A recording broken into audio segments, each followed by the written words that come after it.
to date a Christian man who was free from homosexuality and addiction.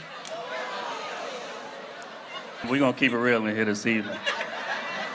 There's a lot of things that you can grow from. Like once I wasn't disciplined, now I'm disciplined. But dating men, as a man, is not something that you grow from. That's who you are.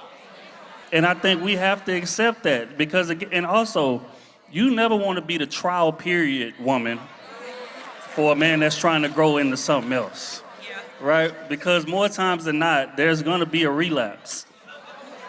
And who's going to have to pay for that relapse? You will. Kitty.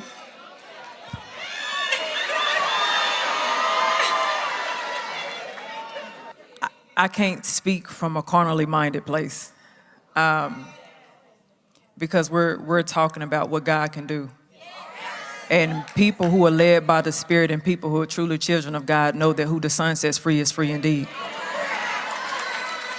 And so I think it is unfortunate for us to say that someone cannot grow from something. You can absolutely be healed from something. We have to realize that when a person aligns their soul with God, then their will now changes to what the will of God is. And everyone has a past. Everyone has done something stupid, and they have been transformed under Christ Jesus. And so when we're speaking about this, I'm going to speak from a spiritually led place, okay? When we're speaking about that, people can change.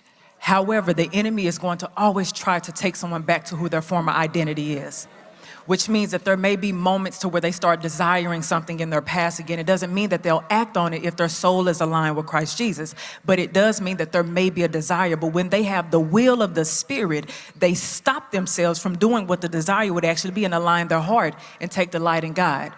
So regardless of what other people are saying, if you know when you speak to God and God confirms to you that this person is changed and they are not that same person, and you know that you have the willpower to deal with possible desires every once in a blue moon, because even women who have previously been in gay relationship will tell you that sometimes there's a desire, but they don't act on it because they love God too much and they fear God too much. So if you believe that to be true and you know the power of God, then do so. Just be prepared that there may be some times where the enemy comes in and tries to bring in a desire, tries to pull them back to their old identity.